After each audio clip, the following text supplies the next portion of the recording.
Quand il va commencer à faire ça, il va faire un jeu. Il va prendre des branches qu'il va enlever l'écorce et ça va la partie blanche là de l'arbre. Il va mettre dans l'eau où les brebis viennent boire. Pour que quand ils vont entrer en chaleur, ils reproduisent les petits, donc selon la forme qu'ils ont. Et Jacob maintenant va faire des tris. Quand ce sont des agneaux chétifs, malades qui viennent, il les met pour le compte de Laban. Un grand matin. Vous comprenez? Toujours dans la compagnie. C'était ça sa vie. Et les bons, les béliers, les agneaux figurés là, c'est pour lui.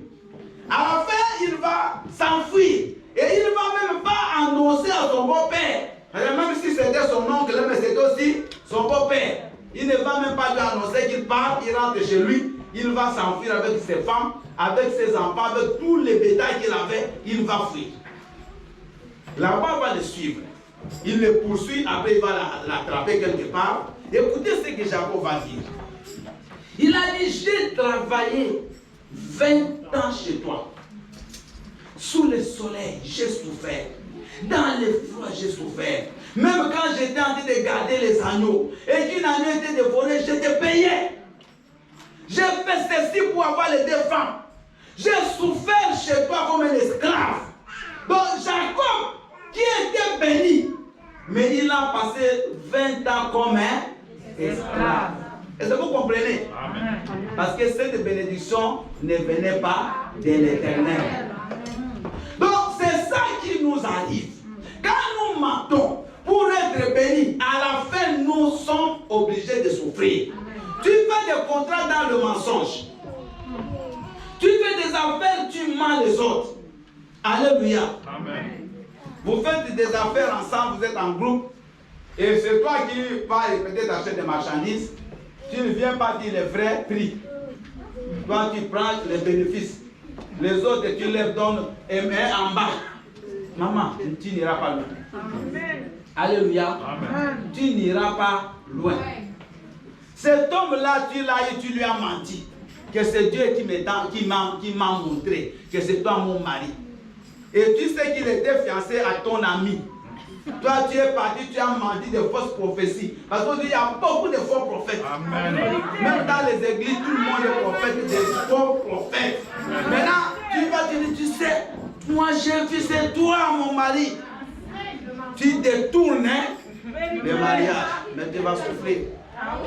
Parce que comme tu as menti dès le départ, tu seras même marié. Tu auras même, on va même te mettre la robe. Amen. Mais dans la vie du couple, ce sera bien même des souffrances.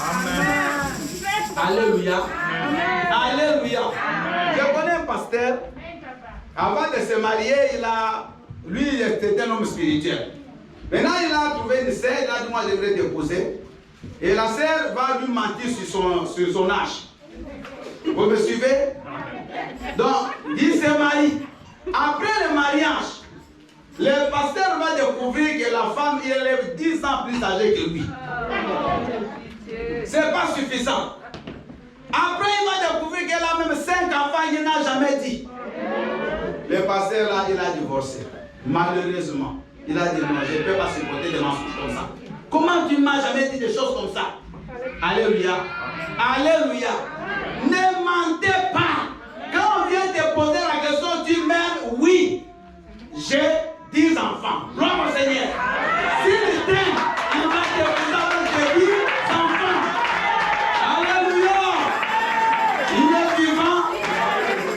Il est vivant. Moi, quand j'ai perdu ma première femme, je voulais me remarier, j'avais proposé une fille. Suivez mon histoire à moi. Maintenant, moi je savais qu'elle avait un enfant. Et quelqu'un me dit, mais elle a 2 enfants. Oh, elle avait même 3. Après, je dis, mais comment tu ne m'as pas dit que tu es un enfant? Oh non, j'allais te dire après. Mais pourquoi tu me diras après? C'est des choses, on se les dit le même jour. Moi, j'ai une fille, je lui ai dit, mais pourquoi tu me mens? Après, j'apprends encore, je dis, non, là, c'est fini. Alléluia. Toi, tu n'es pas fait pour moi. Parce que ça commence avec les mensonges. Même dans l'église, tu vas commencer à voler l'argent des offrandes. Ah, mais oui. Bien aimé, écoutez. Le mensonge ne nourrit pas. Le mal ne bénit pas. Tout ce que nous faisons de mal, nous allons récolter le fruit. Parce que Jacob, il a cru qu'il était béni. Mais cette bénédiction ne venait pas de l'Éternel, elle s'est fait suivre des chagrins. Il a eu 20 ans de souffrance parce qu'il avait une fausse bénédiction. Mais vous voyez Jacob à la fin, il va encore aller prier. Quand il rentre pour rencontrer son frère Esaü, comme Esaü cherchait à le tuer, Jacob va s'éloigner, il dit s'éloigna de tout le monde. Il est resté seul. Et c'est là, quand il a combattu toute la nuit, Dieu, le matin, va lui poser la question. Quel est ton nom? Il a dit, je m'appelle Jacob. Jacob qui signifie ton père, qui signifie menteur, qui signifie escroc, qui signifie tous les noms là que vous connaissez. Dieu dit non. Ton nom n'est plus Jacob. À partir d'aujourd'hui, tu deviens Israël. Acclamons le Seigneur. Alléluia. Alléluia. Israël qui signifie celui qui lutte avec Dieu. Celui qui triomphe. Celui qui conquiert, vainqueur, un conquérant. Dieu va changer le statut de Jacob. Parce qu'il savait que cette bénédiction, ça ne venait pas de lui. Même si son père l'avait béni. Mais ce n'était pas comme ça dans la loi de Dieu. Et Dieu va maintenant le bénir, la vraie bénédiction. Amen. Et la vie de Jacob, à partir de ce jour-là, elle a changé. Amen. Maman, nous aujourd'hui, nous souffrons. Beaucoup de gens souffrent. Dans ce pays, combien de gens n'ont pas menti? Combien de choses on a, mais ça ne vient pas de Dieu. Ça reste là comme ça t'accuse, un accusateur. Alléluia. Amen. Et ça te fait souffrir. Tu ne peux pas évoluer, tu es bloqué à cause d'un mensonge. Il y a des gens, moi j'ai un ami qui a, aujourd'hui doit avoir 58 ans, il a menti l'âge. Bien aimé, il a presque un écart de 30 ans. Ah oui, je vous dis. Donc maintenant là, c'est un jeune garçon. Mais il est plus âgé même que moi. Il ne peut même pas faire, même pas dire. Parce qu'on l'embauche comme un jeune. Mais quand on lui donne le travail, on lui donne toujours. Parce qu'il ne peut pas faire le travail des jeunes, il est déjà âgé. Alléluia. Toi, tu as réduit combien? Tu as augmenté combien? D'autres, ils ont augmenté. D'autres ont. Moi, j'ai toujours béni le Seigneur, j'ai toujours gardé mon nom, mon âge. Je l'ai changé. Et vous savez, moi, mon diplôme du pays, ici, on a fait l'équivalence parce que je suis venu avec tous mes documents, mes noms. Alléluia. Donc, d'autres ne peuvent pas le faire. Tu ne peux pas. Tu vois comment ça te rattrape. Comment ça te rattrape, ça te freine même. Tu pouvais avancer, mais tu es bloqué. Bien aimé, écoutez-moi. Vous avez fait ça sans le savoir. C'est comme Jacob. Aujourd'hui, vous allez rentrer vers l'Éternel. Alléluia. Mais maintenant que nous connaissons, ne faites plus ça. Dis la vérité. Bien aimé, il y a des gens qui souffrent. Ils croient qu'ils sont bénis, mais ils souffrent, bien aimé. Ne regardez pas les gens comme vous les voyez là. Il y a des gens qui souffrent sérieusement. Je vous dis sérieusement, ils souffrent. Parce qu'il est bloqué dans un système. Il ne peut plus sortir. Lui-même s'est mis dans ce système-là pour avoir un gain de ce monde. Autant accepter de souffrir avec Dieu, mais tu ne souffriras pas pour toujours. Parce que Dieu bénit toujours ses enfants. Papa Sama a parlé de la bénédiction à la modération. Dieu bénit toujours si tu marches avec lui. Isaac dans le désert, Dieu l'a béni. Maman, quel que soit l'endroit où tu seras, si tu marches avec Dieu, Dieu te bénira. Amen. Dieu te bénira. Amen. Marche seulement avec Dieu. Mais oublie les mensonges. Oublie de les à tromper les gens. À te faire voir comme ce que tu n'es pas. Mais tu fais que les gens te prennent pour une autre personne. Toujours le matu-vie. Toujours comme ça. Amen. Ok, tu regardes les gens en bas. Alléluia. Tu n'as rien. Mais tu crois que tu as beaucoup. Bien aimé, reste comme tu es dans l'humilité. Amen. Moi, j'ai vu des jeunes gens, quand on grandissait, famille pauvre, mais quand il vous ment, moi mon père est général, mon père est ministre. Après, il y a un même comme moi j'étais dans l'internat. Son père est venu. On était en province, son père vient de Kinshasa. Un pauvre père, un pauvre monsieur.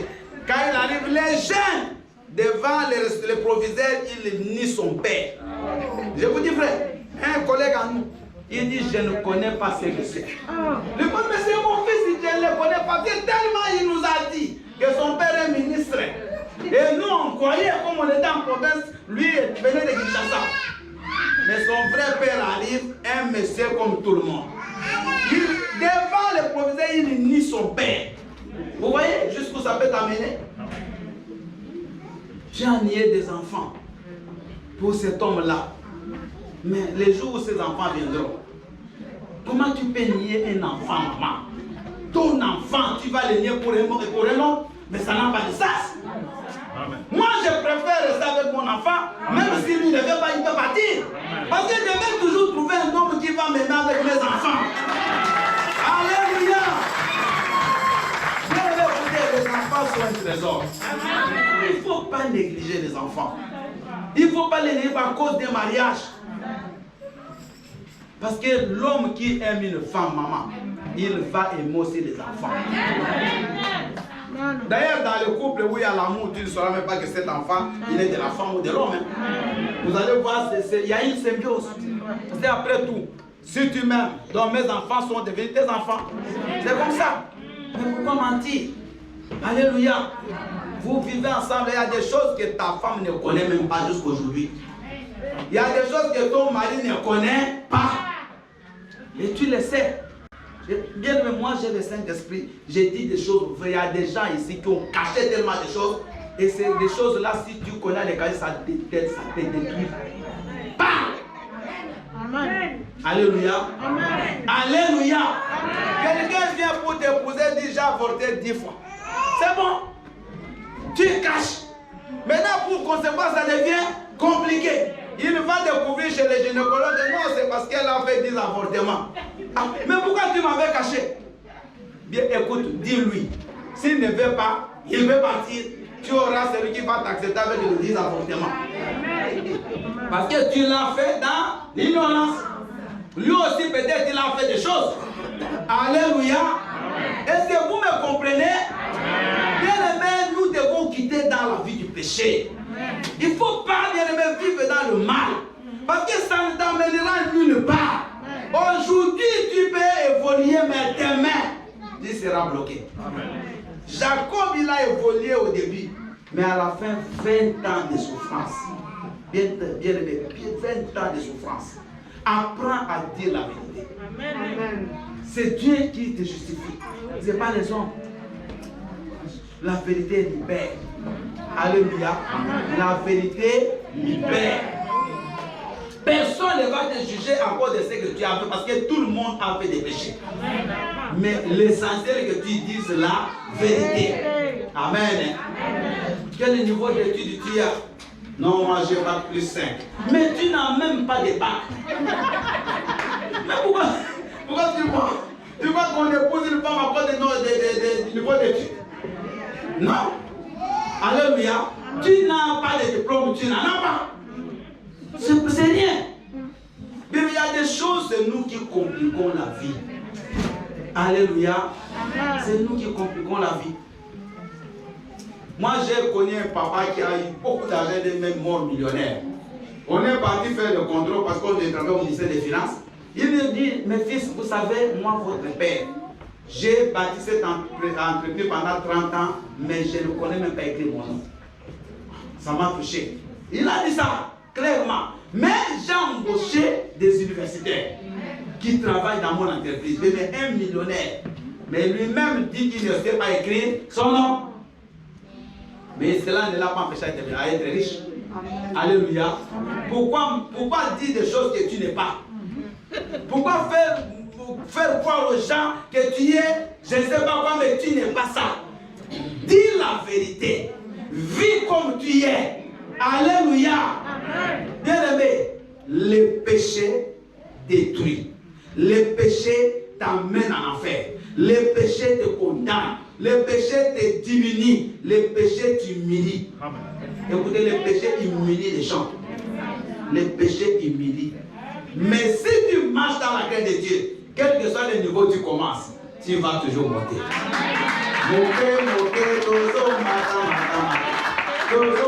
C'est-à-dire, avec chacun Minala.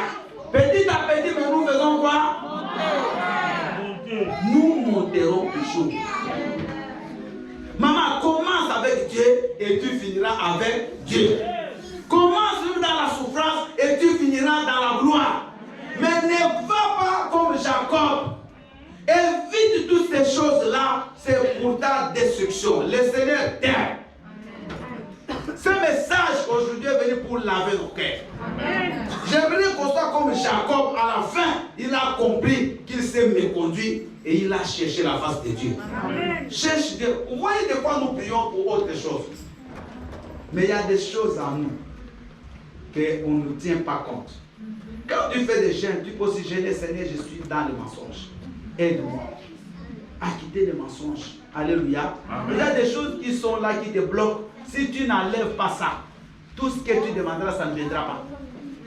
La prière des méchants est en abomination à l'Éternel. Donc quand un méchant prie, c'est comme si tu fais fâcher Dieu. Commence d'abord par te repentir, la vraie repentance. Parce que la repentance demande aussi la réparation. Alléluia. Si tu avais menti ton mari comme vous êtes là dans l'église ou à la maison, tu ne viens pas, va lui dire, mon mari, écoute, on a fait peut-être 15 ans, bon, je t'avais menti. En tout cas, excuse-moi. Toi, tu as fait ta part. Les restes appartient à Dieu. S'il dit, bon, comme ce mensonge-là, je ne peux pas supporter, prends tes bagages, vas-y. Ici, d'ailleurs, c'est lui qui va partir, comme en Europe. Lui peut partir, toi, tu restes là-bas. Mais l'essentiel est que tu lui as dit la vérité. Mais je te dis, s'il t'aime, il va te pardonner. Tu vas voir ces jours-là, c'est lui qui va aussi confesser. C'est lui qui va confesser. Il te dit que tu vois, moi aussi, je t'avais menti. Pardonne-moi. Et il va peut-être sortir ce qu'il était aussi dans son cœur. Donc, bien aimé, Dieu ne veut pas nous voir souffrir. Mais nous nous mettons dans des situations qui nous amènent le malheur, qui fait qu'on souffre. On a le chagrin. On ne vit pas dans la paix. On ne vit pas la bénédiction de l'Éternel. Ce n'est pas Dieu. Parce que Dieu, pourquoi ne va pas nous bénir? Posez-moi la question. Pourquoi Dieu ne peut pas nous bénir? Est-ce que vraiment il y a une raison pour laquelle Dieu ne peut pas bénir ses enfants? Non, je vous pose la question, maman. Il y a une raison? Non. Alléluia. C'est pas Dieu. Mais c'est nous. Le problème de l'homme, ce n'est pas Dieu, mais c'est l'homme lui-même. J'ai toujours dit ça. Le problème de l'homme, c'est sur lui-même. C'est toi. C'est pas Dieu. Ici, j'ai prêché. J'avais même appelé Papa John de là. J'ai dit, change ta position et Dieu changera ta situation. Dieu, il est toujours là. Il ne change pas. Mais quand tu fais le péché, tu t'éloignes de Dieu. Il suffit que tu reviennes là, la lumière là, va toujours continuer à descendre sur toi. Acclame le Seigneur. Les enfants, ne mentez pas aux parents. On vous a demandé à l'école, maman, on nous a dit d'amener 5 € pour que tu ailles acheter des bonbons, tu caches. Tu manges seulement à l'école. Maman, mais on ne vous a rien demandé. Le mensonge, même les enfants, ils mentent. Alléluia. Bien-aimés, changeons. Les parents changeons, les enfants changeons, craignons Dieu et l'Éternel nous donnera la victoire à la mort du Seigneur. Bien-aimés, pendant la semaine, on va continuer à prier sur ces sujets. C'est très très important. Alléluia. Pour que nous puissions sortir du mensonge et que nous puissions trouver la vraie bénédiction au nom de Jésus-Christ. Nous allons fermer nos yeux. Pendant 2 minutes, chacun va rentrer dans son cœur. Bien-aimés, nous sommes des humains. Nous avons fait des choses peut-être par peur.